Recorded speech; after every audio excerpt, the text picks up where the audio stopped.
à toutes et à tous. C'est un plaisir de vous accueillir aujourd'hui pour notre webinaire où on abordera ensemble les grandes tendances de 2025 en matière de technologie de l'information. Mon nom est Charles-Édouard Carrier, je suis stratège contenu pour les événements et les affaires et je serai l'animateur pour l'événement donc d'aujourd'hui.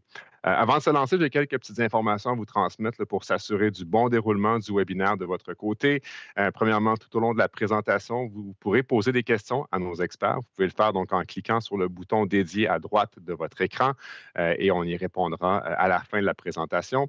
Je précise également que vous aurez accès à la présentation et à la rediffusion du webinaire une fois que l'événement sera terminé. Et en tout temps, si vous avez des problèmes d'ordre technique, je vous invite à contacter l'équipe de soutien de PQM, qui est notre diffuseur officiel, en cliquant donc sur les icônes en bas de la page.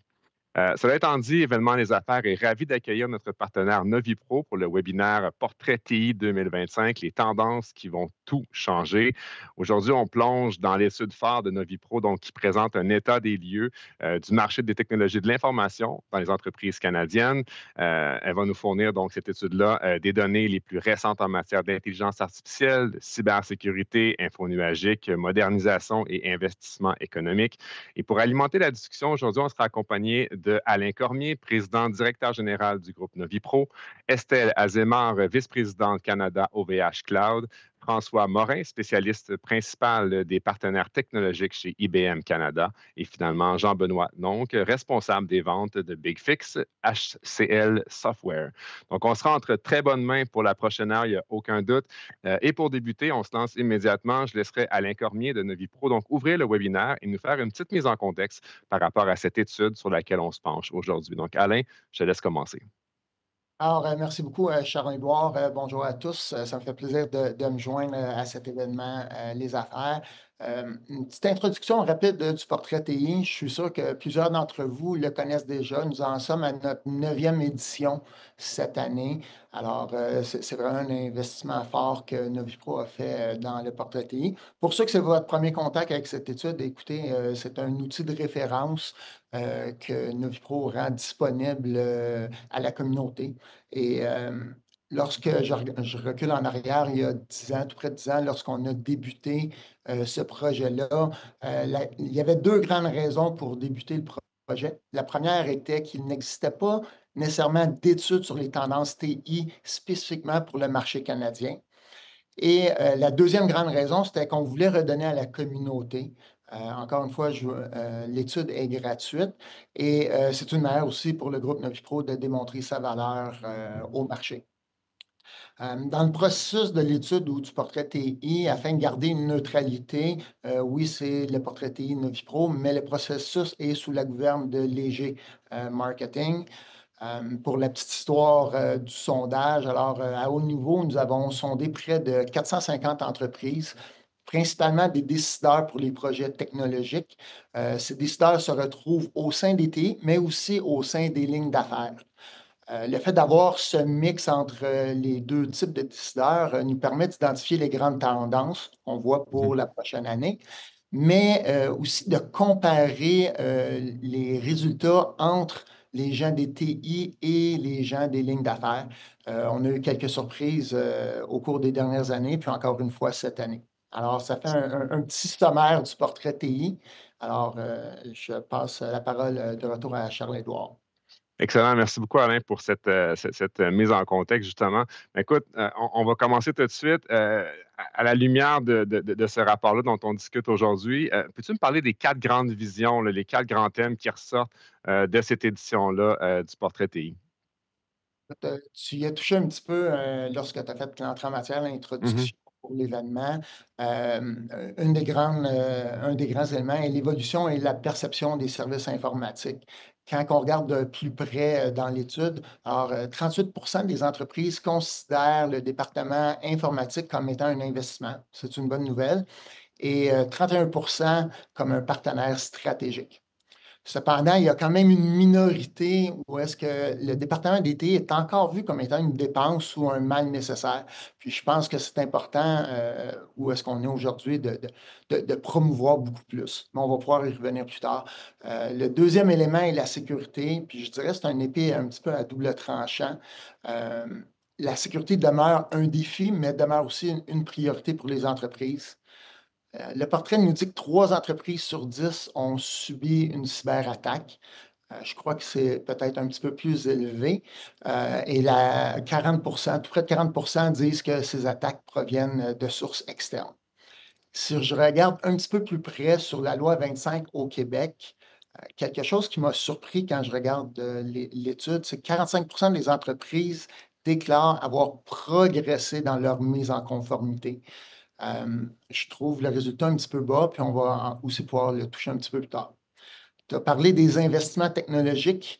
La grande majorité des entreprises, plus de 80 des entreprises sondées, prévoient investir dans les technologies pour les 2 prochaines années. Les grandes priorités, tu l'as dit, l'intelligence artificielle, le cloud et la sécurité. Mais une chose qui ressort du portrait, c'est que tout ce qui est l'analytique avancée et l'IA a déjà commencé à transformer les entreprises et les industries. Alors, c'est une donnée assez importante qu'on voit cette année. Et le dernier élément qui est les efforts de modernisation, ça gagne de plus en plus de terrain. Plus de la moitié des entreprises ont déployé des initiatives pour moderniser les applications ou leur infrastructure. Mais cependant, les 2 grands obstacles sont les coûts de modernisation, mais aussi le retour sur investissement. Il semble que les entreprises recherchent beaucoup plus de retour sur les investissements et c'est un certain frein euh, aux efforts de modernisation. Alors, ça fait le sommaire à haut niveau. Justement, tu parlais d'investissement, tu as parlé de la perception aussi des TI. C'est quand même la 9e édition là, de ce rapport-là. D'année en année, on observe un recul de la perception des TI en tant qu'investissement stratégique. Comment tu expliquerais cette tendance-là? Bien, c'est sûr que quand on regarde, les résultats, où on voit un petit recul, mais moi, c'est là où est-ce que je commence à regarder beaucoup plus la différence qu'on va voir entre les décideurs TI et les décideurs, non TI. J'ai parlé un petit peu du fait que 31 des décideurs voient les TI comme un partenaire stratégique, puis je suis un fervent, promoteur de cet élément-là. Mais quand je fais la différence, Hem, ce qu'on voit vraiment, c'est que 37 des décideurs se croient ou se voient comme étant un partenaire stratégique de l'entreprise. Cependant, quand on regarde d'un point de vue les décideurs non TI, seulement 14 ont la perception que le département des TI est un partenaire stratégique et je crois que c'est vraiment là où est-ce qu'on doit travailler. Puis comment on peut y arriver justement là, pour essayer de rectifier là, cette différence-là au niveau du positionnement? Je regarde au cours des 10 dernières années, on a vu de plus en plus, les projets technologiques, se retrouver sous la responsabilité des lignes d'affaires. Hem, je le dis, je le répète, je crois fermement à l'implication des TI au sein du processus de définition de stratégie de l'entreprise. Donc, autant les départements des TI que le département les lignes d'affaires se doivent d'utiliser les gens du département des TI, afin de maximiser l'utilisation des technologies au sein de l'entreprise, mais aussi décider quelles solutions doivent être intégrées. Et justement, je parlais du retour sur investissement. Quelle solution va amener le plus grand retour sur investissement? Euh, Tu me demandais une recommandation, c'est vraiment la part des TI dans ce processus-là va grandement changer la perception du département et l'amener, le voir beaucoup plus à titre d'un investissement et d'un partenaire stratégique au sein de l'entreprise. Super, merci beaucoup, Alain. Je me tourne vers Estelle maintenant. Cette année encore, dans le rapport, donc les priorités d'entreprise gravitent autour de 3 grands enjeux. On le dit rapidement, là, on vient de l'évoquer, cybersécurité, contraintes budgétaires, modernisation des systèmes. Mais la hiérarchisation de tous ces genres enjeux-là, excusez-moi, semble différer selon qu'on soit dirigeant TI ou non TI. Puis comment on peut l'expliquer, ce décalage-là, justement, entre les deux différents portraits? Oui, bah, c'est un décalage qui peut s'expliquer, en fait, par une différence de focale entre les dirigeants TI et les dirigeants non TI. Les non TI, par exemple, vont avoir tendance à se recentrer sur les enjeux globaux de l'entreprise. Donc, on va parler, par exemple, de positionnement concurrentiel, de profitabilité, de transformation digitale. Ce n'est pas qu'ils ne vont pas voir la cybersécurité, par exemple, comme un levier stratégique, c'est simplement qu'ils ne sont pas forcément confrontés à la réalité opérationnelle, de ce secteur-là. Alors que pour les décideurs TI, en fait, c'est tout le contraire. Eux sont confrontés quotidiennement à cette complexité opérationnelle. Ils sont clairement conscients qu'il y a des projets qui ne peuvent pas être retardés, sans mettre à risque, l'entreprise.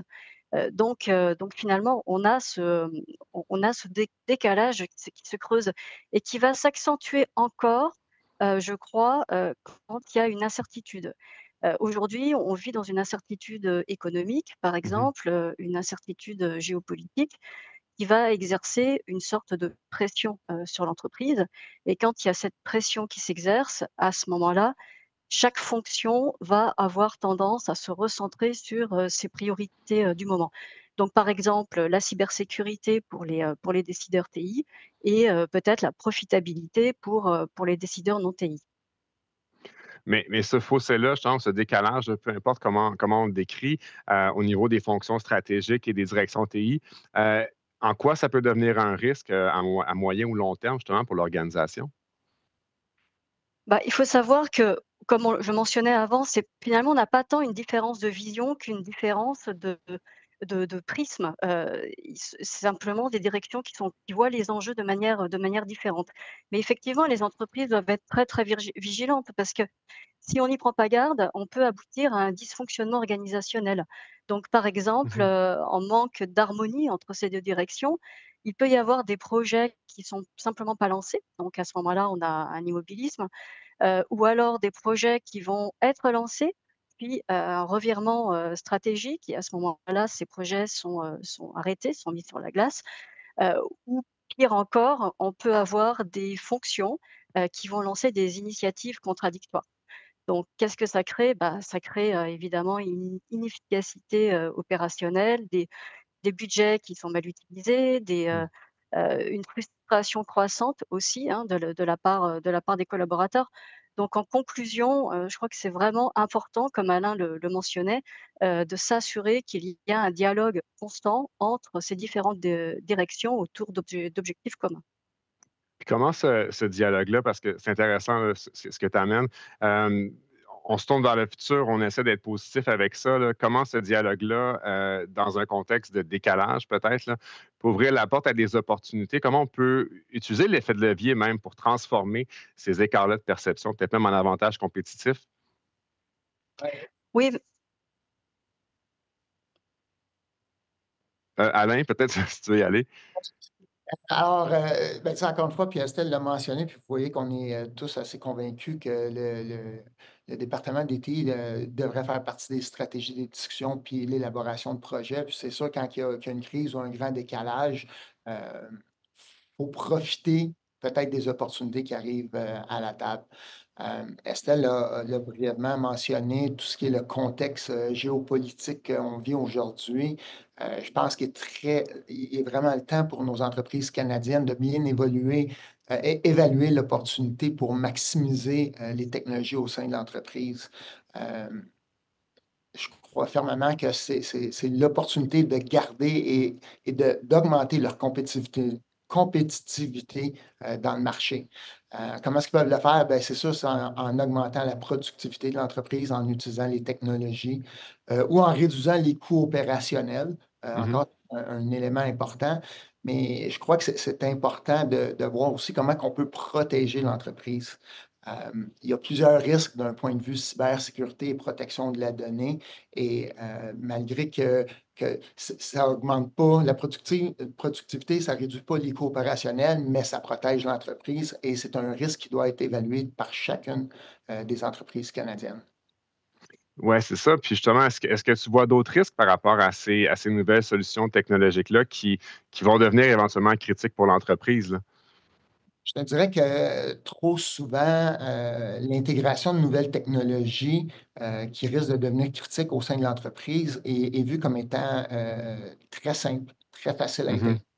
intégrer. J'invite les entreprises à ne pas sous-estimer cette intégration-là avec, les outils déjà existants. L'interopérabilité, l'interconnexion de ces nouvelles solutions-là avec les solutions internes ou legacy au sein de l'entreprise peut amener plusieurs défis d'un point de vue de cybersécurité et toute cette intégration-là. Donc, c'est vraiment quelque chose à ne pas négliger et c'est une tendance qu'on voit qu'on prend un petit peu à la légère cet élément-là. Parfait. Merci beaucoup, Alain. On va passer à la portion cybersécurité maintenant. À l'écran, vous allez voir apparaître donc 2 chiffres qui ressortent justement une bonne nouvelle en faveur de la cybersécurité. On parle donc que les entreprises expriment une forte confiance envers leurs équipes TI et qu'un investissement stratégique est généralement prévu dans le domaine. Maintenant, ça, c'est un pas dans la bonne direction. Mais qu'est-ce qui est prioritaire en matière d'investissement, là, histoire qu'on reste quand même focus là, sur les besoins et sur ce qui nous attend dans le futur? Puis pour quelles raisons on devrait cibler ou on devrait prioriser quoi? Charles-Édouard, tu l'as bien dit, je pense que c'est une bonne nouvelle qu'aujourd'hui, que les entreprises ont confiance en leurs équipes TI en termes de cybersécurité. Excellente nouvelle. Puis c'est un élément qui est à la hausse cette année lorsqu'on regarde les statistiques. Pour ce qui est des investissements prévus en cybersécurité, je crois qu'on doit toujours rester à l'affût des nouvelles menaces et contrer ces nouvelles menaces-là. Aujourd'hui, les technologies évoluent rapidement, mais ces mêmes technologies qu'on peut utiliser à l'interne sont aussi les mêmes technologies que les malfaiteurs utilisent pour les cyberattaques. Donc, de penser qu'on a investi l'année passée, il n'y a pas d'autres investissements à faire cette année et potentiellement une mauvaise décision à prendre, mais vraiment de regarder puis rester à l'affût des nouvelles menaces et baisser la tête devient un risque pour les entreprises. Puis précédemment, je vous ai dit, c'est important de se protéger et protéger notre donnée. Un petit élément que je vais revenir, c'est sur la loi 25, je l'ai mentionné en introduction. Quelque chose qu'on voit les entreprises investir, mais peut-être pas à la vitesse qu'on devrait, c'est que 23 des répondants du Québec. Car rappelez-vous, le portrait TI, c'est pan-canadien, mais si on regarde seulement les répondants au Québec, il y a 23 des répondants au Québec qui n'ont pas encore commencé à mettre en place les mesures ou qui ne sont pas directement impliqués dans les projets de la loi 25. Ce n'est pas rassurant. J'invite vraiment les entreprises à considérer ces éléments-là et c'est sûr que pour les entreprises au Québec ou pour les entreprises canadiennes ayant des clients au Québec, c'est un angle d'investissement pour la prochaine année. Ouais, 19 quand même pas au courant de la loi 25. C'est vrai que ça reste préoccupant là, pour ce qui est du Québec, effectivement. Quand on parle de cybersécurité, bon, d'un côté, oui, on investit, mais de l'autre côté, il y a un paradoxe. Là, on a quand même une augmentation des cyberattaques. On le voit d'ailleurs à l'écran. Là. Jean-Benoît, qu'est-ce que ça nous dit, ces statistiques-là, justement, sur la posture des entreprises au Canada là, par rapport à ce paradoxe-là, cybersécurité, cyberattaque? Alors effectivement, hein, le portrait met vraiment en avant ce paradoxe-là. Et ce que disait tout à l'heure Alain, des sociétés qui investissent massivement, qui considèrent vraiment que la sécurité, la cybersécurité, ça fait partie des 3 priorités pour leur entreprise. Mais à contrario, on voit qu'effectivement, ces cyberattaques, elles continuent, elles se développent. Il y a, à mon avis, plusieurs raisons à ça. Tout d'abord, c'est que tous les investissements ne sont pas forcément toujours pertinents. Il y a parfois des investissements qui sont faits encore pensant que la cybersécurité, c'est une question de technologie. C'est pas qu'une question de technologie, ça implique l'ensemble de la société et c'est pas parce que vous mettez des solutions informatiques en place qu'elles vont forcément répondre aux besoins actuels. La cybersécurité, ça change beaucoup. Là encore, Alain disait que les attaquants aujourd'hui utilisent les dernières technologies, sont beaucoup plus rapides. Si vous passez avec des solutions qui sont un peu vieillottes, basées sur des scans tous les mois, c'est plus assez, c'est plus efficace. Et donc, effectivement, il faut repenser la sécurité à l'aune d'aujourd'hui, ou voire à l'aune de demain, et en se disant que les nouvelles technologies, les attaquants aussi savent les utiliser, et donc c'est ça qu'il faut savoir contrer. Le deuxième point, c'est qu'effectivement, en face de nous, on a aussi un changement de paradigme. D'une part, la digitalisation fait que toutes les entreprises, elles ont une surface d'attaque qui est de plus en plus importante. On digitalise, donc forcément, on s'ouvre au risque de cybersécurité. Et puis, d'un autre côté, des sociétés qui sont de mieux organisées, qui aujourd'hui revendent des malwares à des kidam qui juste veulent faire de l'argent et qui juste vont venir vous attaquer. Donc il y a eu une démultiplication des attaquants qui fait également que cette partie-là est de plus en plus importante. Et puis le troisième point qui est aussi important et que montre le portrait TI, c'est toute la partie résilience qui n'est pas forcément toujours intégrée dans les stratégies de cybersécurité. D'avoir aujourd'hui un risque cyber, c'est l'ensemble des sociétés au monde qui ont un risque cyber.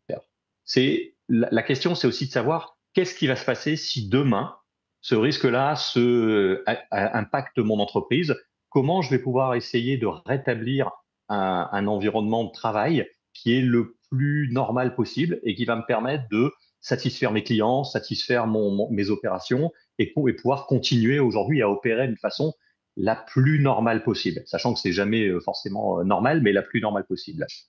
Et donc, si on prend en résumé l'ensemble de ces points qui sont mis en avant par le portrait TI, c'est qu'on voit qu'il y a de réels progrès, mais il y a encore des approches qui sont généralement trop silotées, avec aujourd'hui une gouvernance de sécurité qui n'est pas toujours à même de s'appliquer au sein de l'entreprise. Encore une fois, c'est des problèmes des fois qui sont vus comme des problèmes technologiques qu'on laisse uniquement aux responsables de sécurité, mais la sécurité, ça impacte l'ensemble des personnes, ça impacte l'ensemble des départements d'une société, et ça doit être pris à ce niveau-là. Et puis, effectivement, je pense que la prise de conscience, elle progresse, elle évolue, mais elle est encore aujourd'hui trop fragmentée. Il n'y a pas forcément des discussions qui ont prises globales au niveau de l'entreprise, et c'est là où il faut effectivement repenser la problématique. C'est pas uniquement département par département, mais c'est d'une façon plus globale. Comment aujourd'hui je peux apporter cette cybersécurité par défaut dans l'ensemble de mes projets? Oui, justement, je pense que cette vision-là, cette stratégie globale, justement, on en a déjà parlé beaucoup dans les 20 premières minutes, puis on va en parler encore dans la suite, parce qu'effectivement, je pense qu'il faut qu'il y ait une cohésion et qu'il y ait un travail qui se fasse de façon transversale au sein des organisations.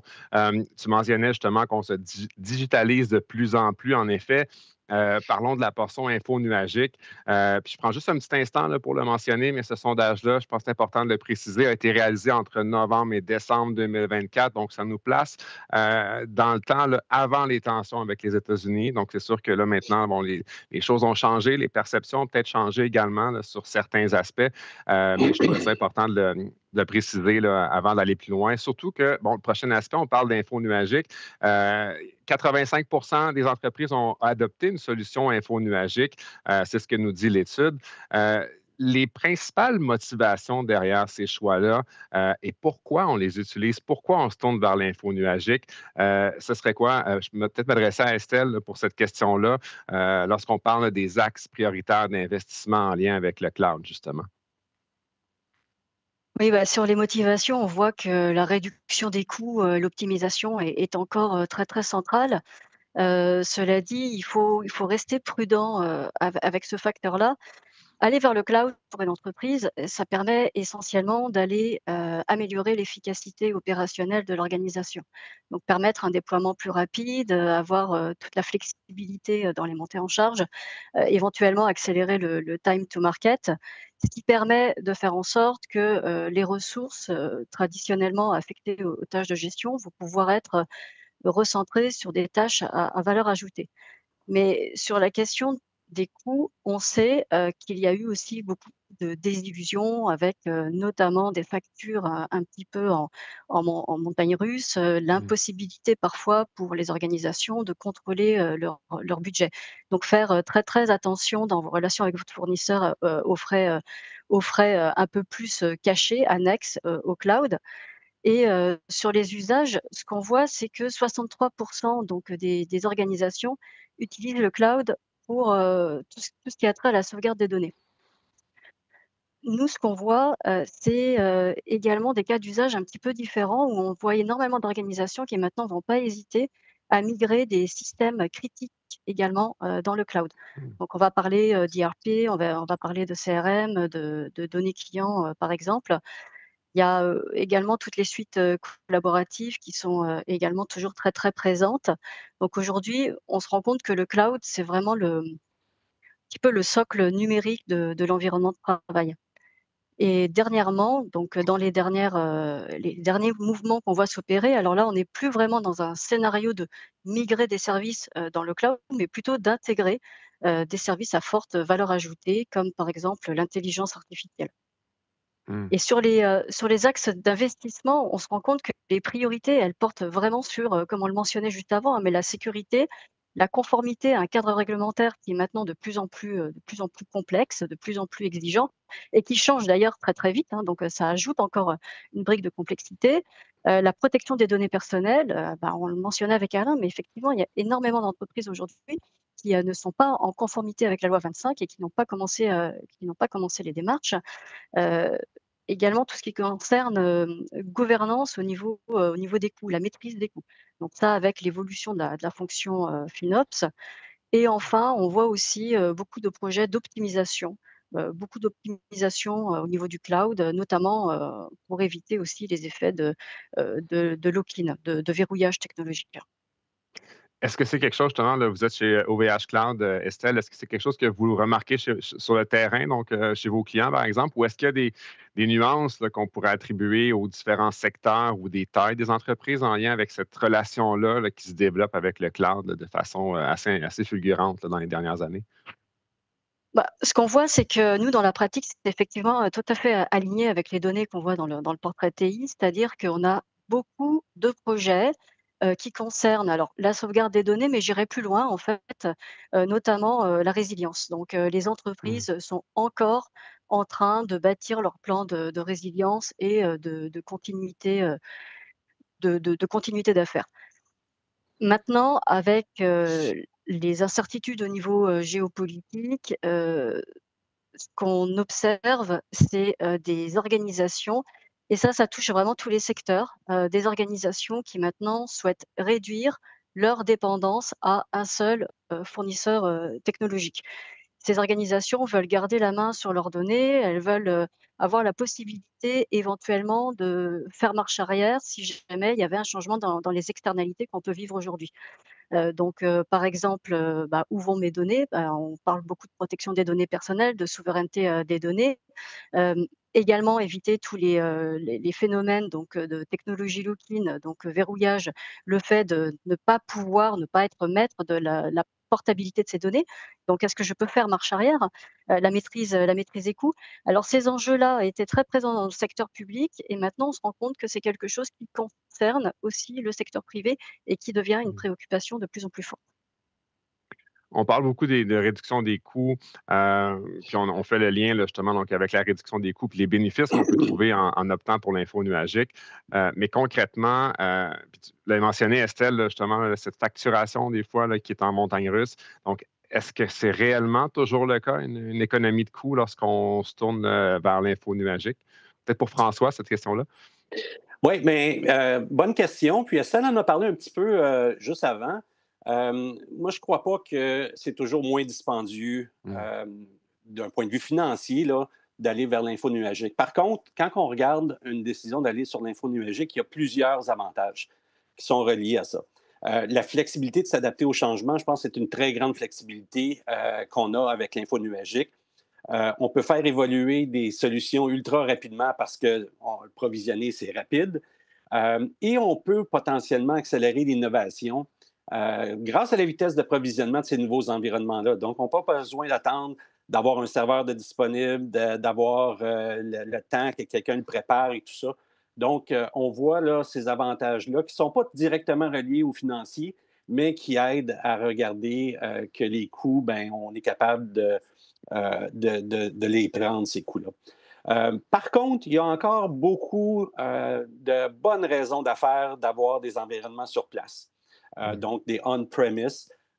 Et là, on voit beaucoup d'environnements info-nuagiques hybrides, donc où on a un info nuagique à la fois public, à la fois privé et encore des environnements d'infrastructures traditionnelles sur place.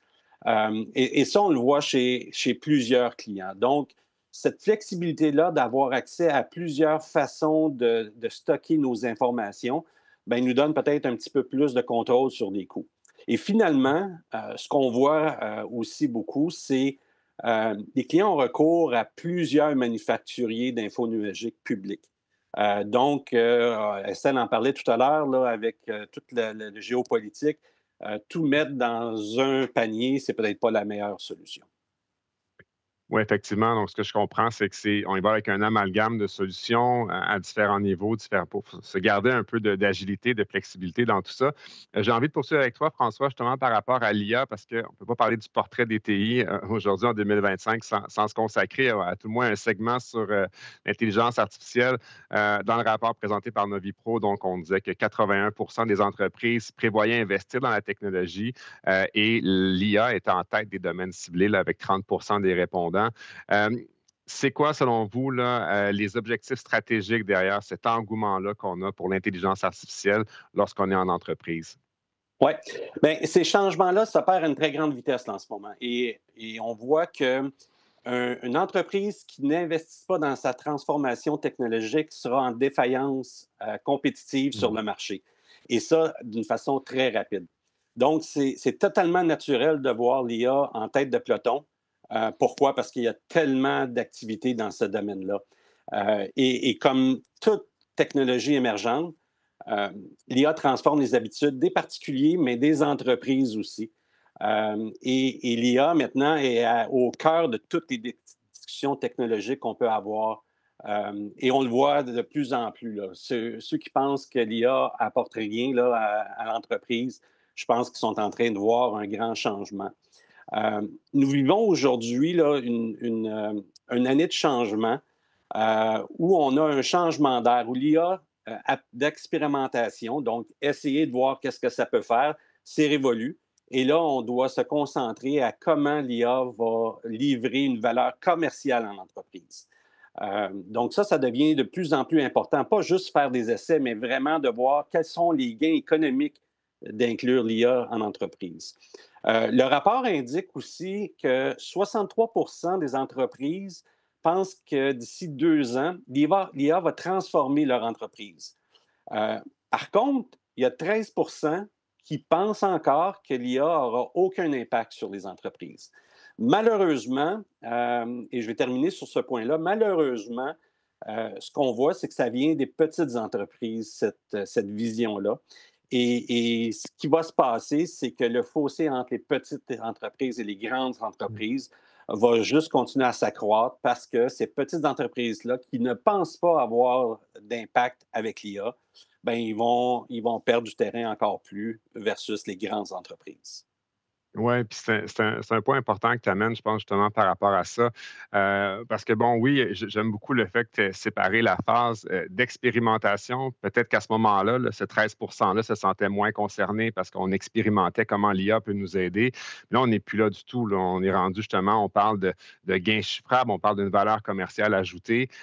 Donc, justement, pour peut-être en s'adressant à ce 13 %-là là, qui ne le voit pas encore, si on pouvait peut-être rappeler pourquoi les entreprises souhaitent intégrer l'IA dans leurs opérations. Puis aujourd'hui, en même temps, peut-être aborder aussi la question des frais, des freins, pardon, parce que l'intégrer, c'est une chose, mais ça ne se fait pas toujours de façon simple, de façon fluide. Donc, peut-être, Alain, si tu peux nous entretenir un petit peu là-dessus, justement, sur ces aspects-là.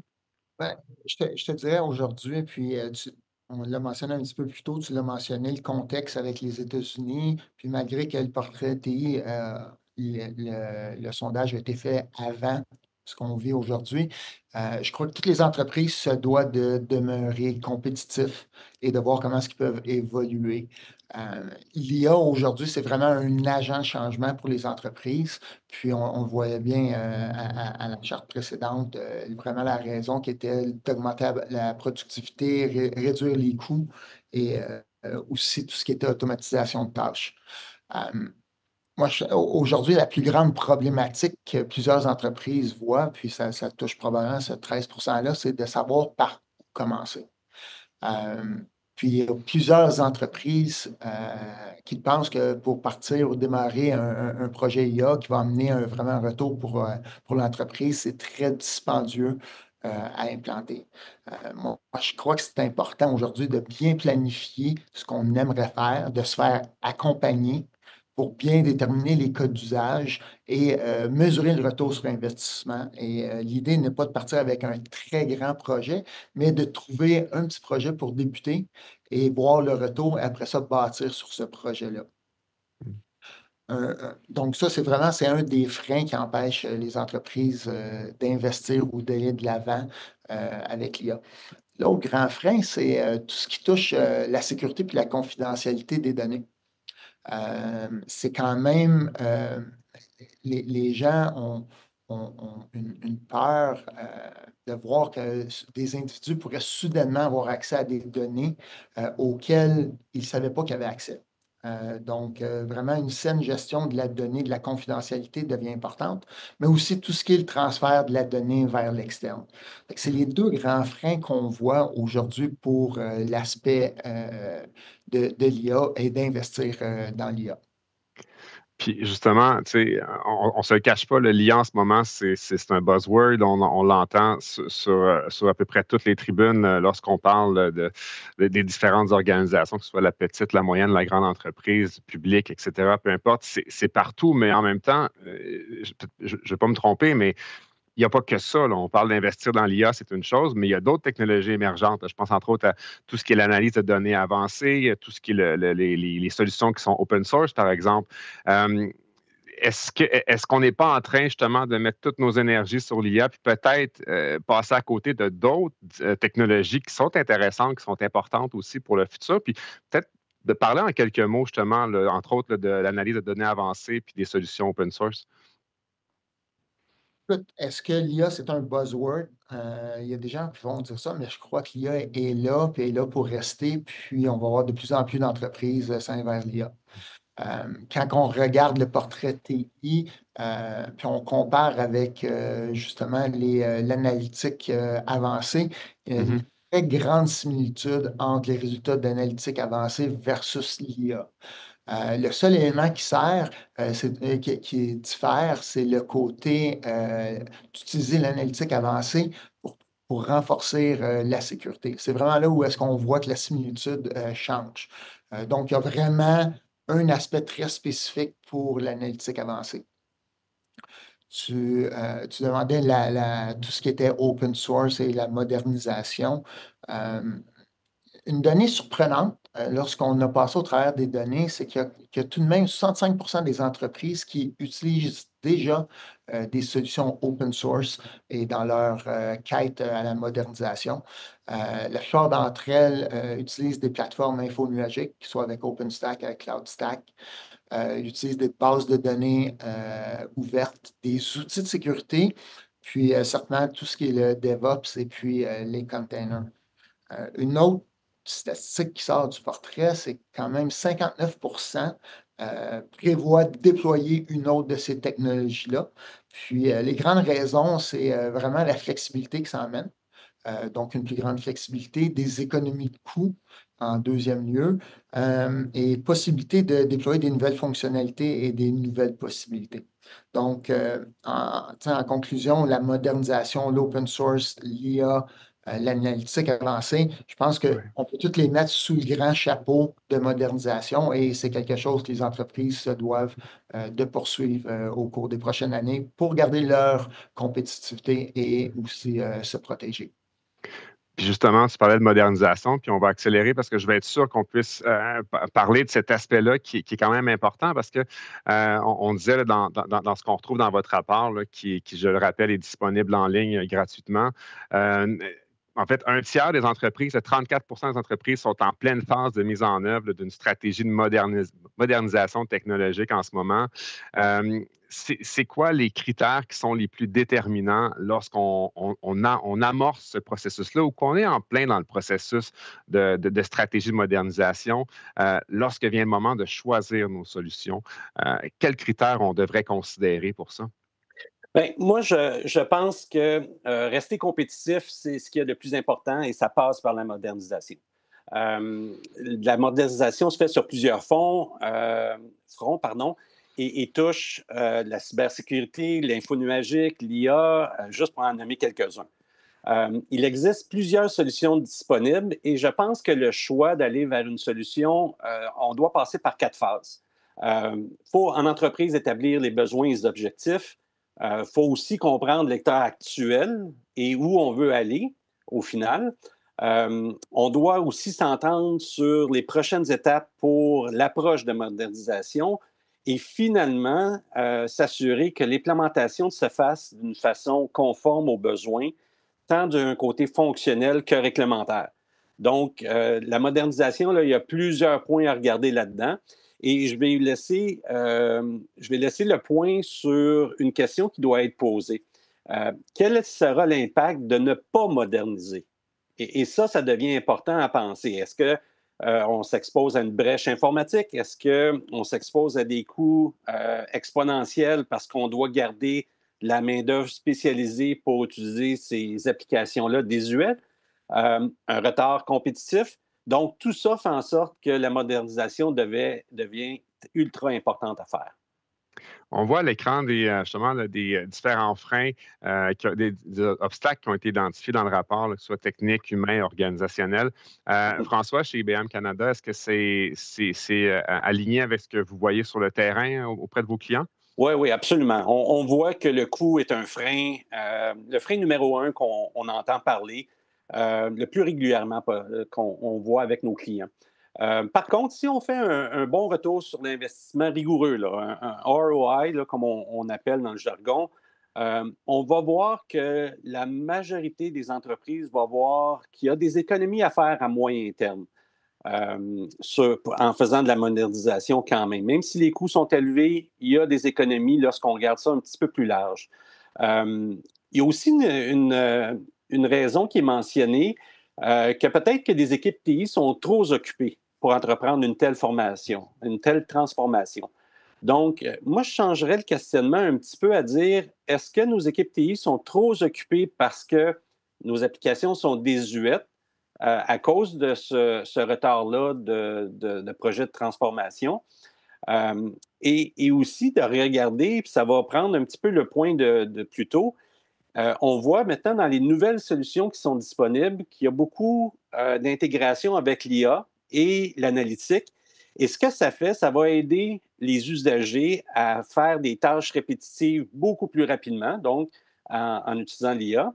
Et peut-être que ces usagers-là vont pouvoir se concentrer à des tâches avec plus-value. Et ça va aider l'entreprise. Justement, une dernière intervention avant qu'on passe à la période de questions, parce que non seulement il y a beaucoup de contenu, mais il y a énormément de questions qui rentrent avec nous dans la fenêtre de discussion. On parle de la modernisation. Souvent, on va voir ça, puis on l'a abordé de plein de façons là, depuis le début du webinaire. On va voir ça souvent comme un processus qui peut être long, qui peut être complexe, même ça peut sembler décourageant pour une entreprise. Mais en même temps, on l'a clairement mentionné avec les intervenants d'aujourd'hui, ne pas le faire, c'est courir un risque de se faire distancer par la compétition, se faire dépasser même. Donc, ce qu'on veut, c'est qu'on veut rester efficace, on veut surmonter cette espèce de force, cette inertie-là.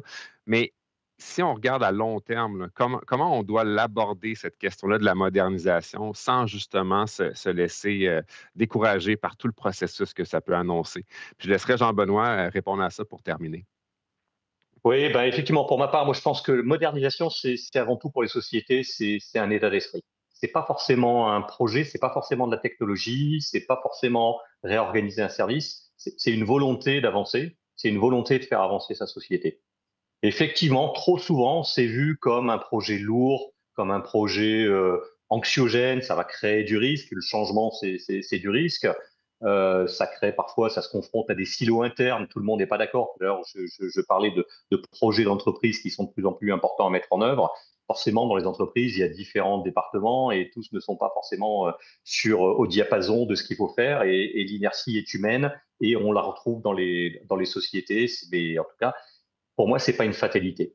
La seule chose qu'il faut penser sur un projet, c'est d'éviter les effets tunnels, d'éviter effectivement d'avoir ces projets longs, lourds, sur lesquels on voit jamais en fait de gains, plutôt favoriser en fait des gains court terme avec des choses qui sont peut-être plus petites, avec ce qu'expliquait François aujourd'hui avec les nouvelles technologies, on arrive à automatiser certaines tâches et parfois des petites tâches. À partir du moment où effectivement où on a aussi une vision long terme. C'est-à-dire qu'il ne faut pas forcément faire des projets n'importe quoi, n'importe comment dans les sociétés, mais qu'elles participent d'un projet, d'une vision plus long terme, mais qu'elles soient séquencées avec des micro-projets. Et aujourd'hui, l'intelligence artificielle, c'est parfait pour ça. C'est effectivement, aujourd'hui, on arrive à avoir des robots qui vont optimiser, qui vont répondre à vos clients, qui vont pouvoir effectivement prendre en charge, en fait, une grande partie des services qu'on veut organiser dans la société. Et tout ça, il suffit de mettre en fait les différentes personnes, les différentes composants de l'entreprise ensemble pour être bien certain qu'on prenne en compte la cybersécurité, qu'on prenne en compte l'expérience utilisateur, qu'on prenne en compte en fait les différentes choses qu'on se doit de donner. Et mais travailler sur des micro-projets itératifs, ce sera certainement une meilleure approche de modernisation et que ce qu'on peut retrouver aujourd'hui ou les craintes que peuvent avoir certaines sociétés sur ce concept de modernisation qui, encore une fois, pour moi, sont plus un état d'esprit, une volonté que uniquement de la technologie et du changement dans les services.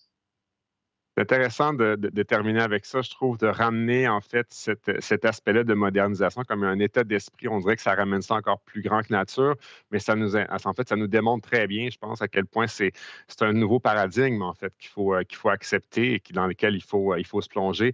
Un grand merci à vous quatre pour ce survol, parce que je le dis, hein, c'est un rapport qui est extrêmement intéressant, beaucoup de données, beaucoup d'informations dans ce rapport-là qui nous fait en fait, on voit dans le rétroviseur là, où les gens étaient lorsqu'on y a répondu là, à l'automne dernier, novembre-décembre 2024, je le rappelle, mais ça nous donne des excellentes pistes pour la suite. Donc, encore une fois, merci pour votre expertise. C'est la période de questions maintenant et Dieu sait qu'il n'en manque pas, là, des questions, il y en a beaucoup. Je vous invite à continuer à les poser. Donc, on va faire une sélection là, parmi ces questions-là. Et je vous rappelle également, j'en profite, là, je prends une seconde pour vous mentionner que vous aurez accès à la présentation, donc vous pourrez la revoir, la partager également dans votre réseau. Donc voilà, ceci étant dit, je me lance dans les questions. Peut-être une première question pour Estelle, celle-là. On demande ici quelles sont les pratiques simples et concrètes que l'on pourrait recommander donc, pour rester agile malgré l'instabilité du contexte technologique et économique actuel. Une question là, qui est très ancrée dans l'actualité. On le répète, hein, ce rapport-là a été fait novembre-décembre 2024, donc avant là, tout ce qui se passe maintenant avec les États-Unis. Donc, justement, comment on reste agile dans ce contexte-là, Estelle? C'est une très bonne question, ça va être difficile de répondre de manière très brève. Ce qu'il faut savoir, c'est que pour une organisation, ce qui est important avant tout, c'est de conserver son autonomie stratégique. C'est quoi l'autonomie stratégique? C'est la capacité à s'adapter en fonction des éléments extérieurs. Et aujourd'hui, le numérique fait partie intégrante de cette autonomie stratégique. Donc, c'est extrêmement important pour une organisation d'être capable de faire marche arrière si elle en a besoin.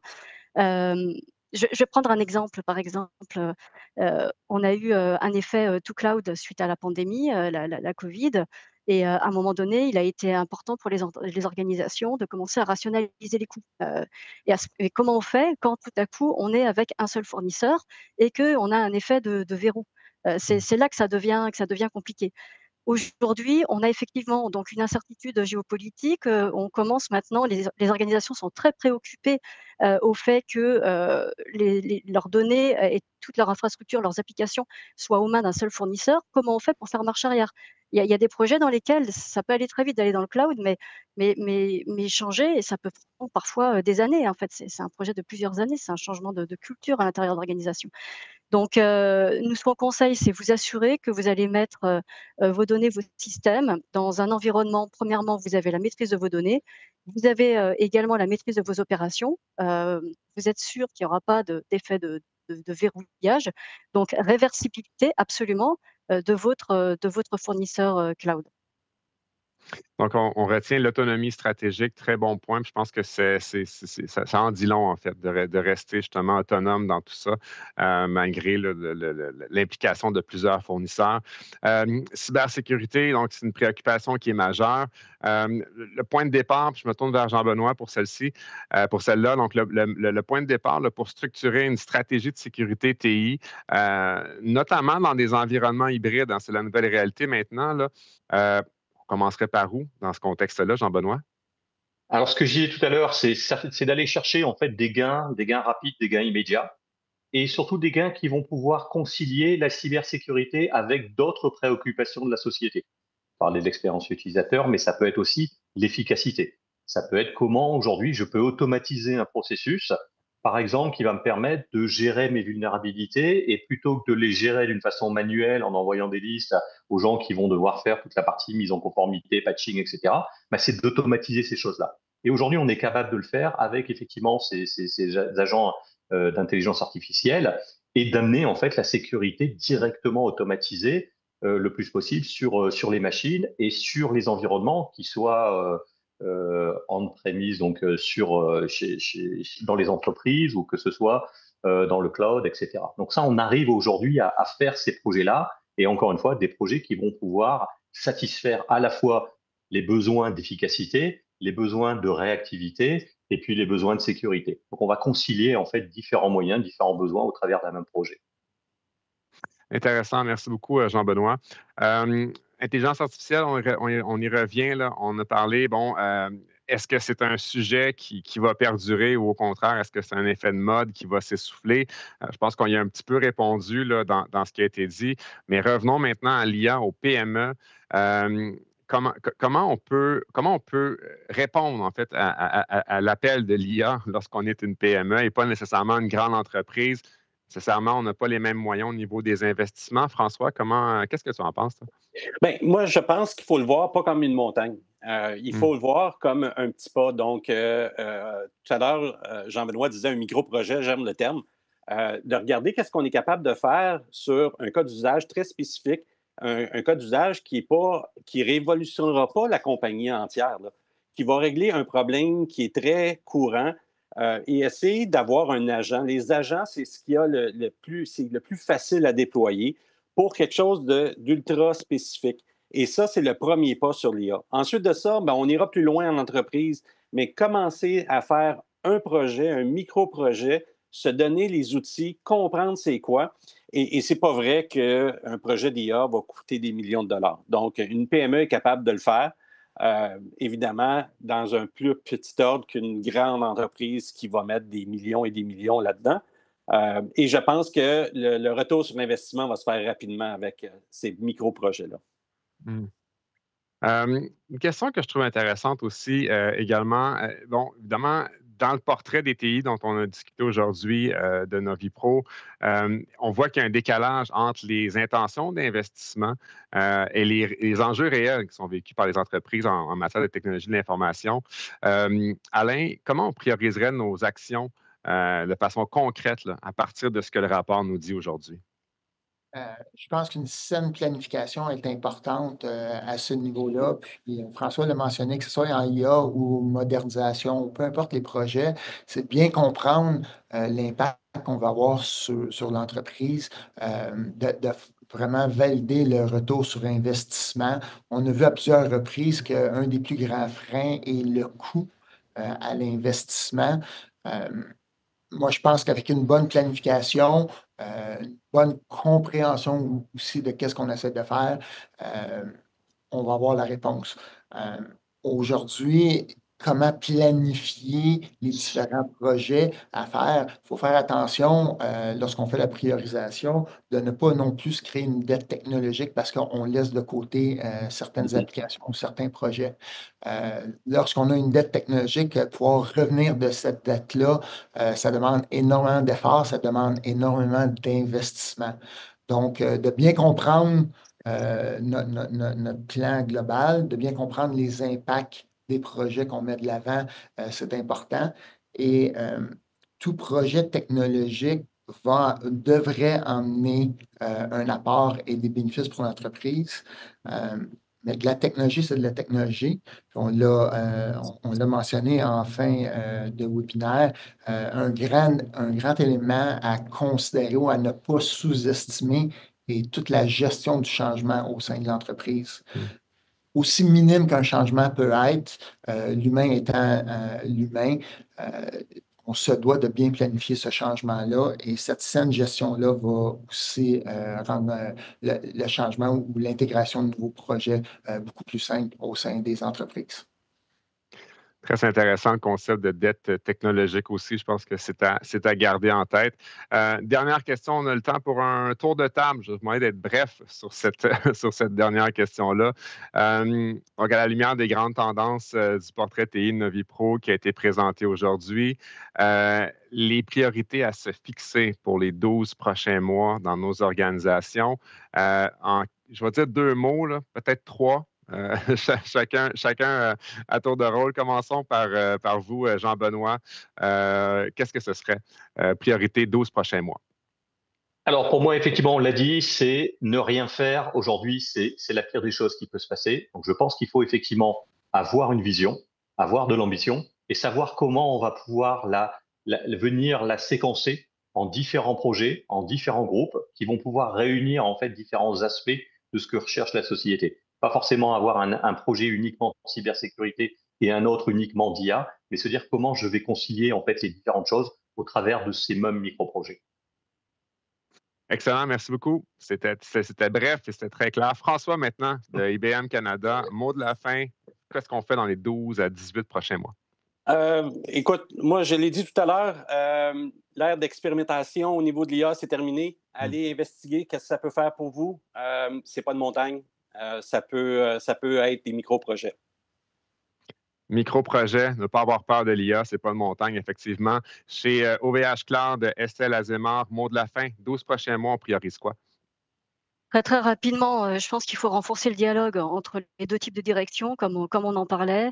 C'est absolument essentiel aujourd'hui que, la stratégie TI soit vraiment vue comme, faisant un pilier essentiel de la stratégie, globale de l'organisation et donc, s'assurer de fédérer les différents intérêts autour, d'objectifs, communs, des objectifs d'affaires et tout de suite diversifier ses fournisseurs pour être certain, de conserver son autonomie et sa liberté d'action. Génial. Merci beaucoup, Estelle, pour la participation au webinaire aujourd'hui. Et je vais terminer avec la question et je vais laisser aussi Alain Cormier, donc du groupe Novipro, y aller avec le mot de la fin.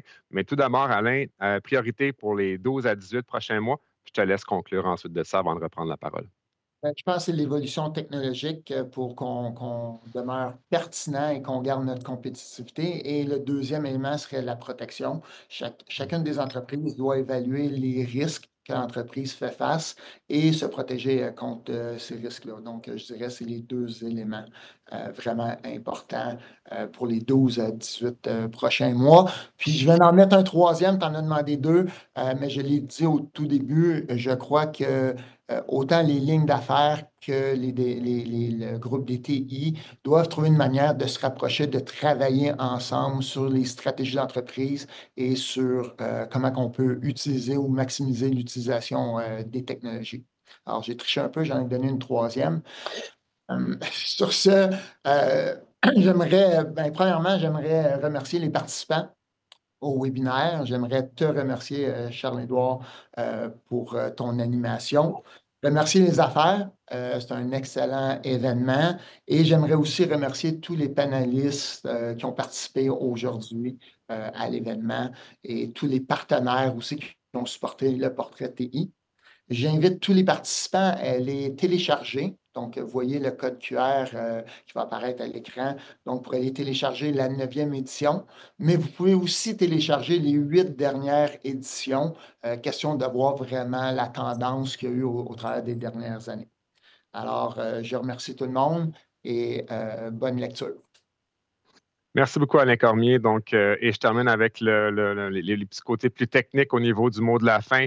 En ce qu'on retient, là, on a parlé d'autonomie stratégique, la protection, le concept de micro-projet. On veut surtout éviter une dette technologique. Et finalement, on ne le dira jamais assez, hein, mais ça prend un plan, ça prend une vision. Il faut travailler ensemble. Ça, c'est une autre chose, je pense, qu'on retient de cet excellent webinaire d'aujourd'hui. On est en compagnie donc de Alain Cormier du groupe Novipro, Estelle Azémar de OVH Cloud, de François Morin de IBM Canada et de Jean-Benoît donc de HCL Software. Donc, merci beaucoup à nos 4 experts, 4 conférenciers, conférencières de haut niveau. C'était très intéressant de vous avoir avec nous. Pour les gens au bureau, à la maison, si vous voulez poursuivre la discussion, la réflexion, vous pouvez le faire en contactant l'équipe de Novi Pro. Eux, de leur côté, pourront également répondre à vos questions là, qui, malheureusement, n'ont pas été répondues lors du webinaire, question de manque de temps. Dans les prochains jours, vous recevrez donc un lien par courriel qui permettra de revoir le webinaire en différé. Vous pouvez le partager avec vos collègues, les gens dans votre réseau, peut-être votre direction TI. Ça peut être une bonne chose. Donc, la présentation sera disponible pour une période d'au moins 6 mois après la réception de ce courriel-là. Et avant de quitter, je vous demanderai, s'il vous plaît, de prendre un peu de temps pour remplir le questionnaire d'évaluation. Donc, en cliquant simplement sur le bouton qui se trouve sur votre écran. Évidemment, vos commentaires sont précieux. C'est ce qui nous aide à améliorer nos futurs événements afin de mieux répondre à vos besoins et s'assurer surtout de rester pertinent. Donc, je vous invite à visiter le site web Les Affaires également pour découvrir nos prochains webinaires et nos événements conférences. Je vous dis merci beaucoup. Mon nom est Charles-Édouard Carrier et je vous souhaite une excellente fin de journée. Merci.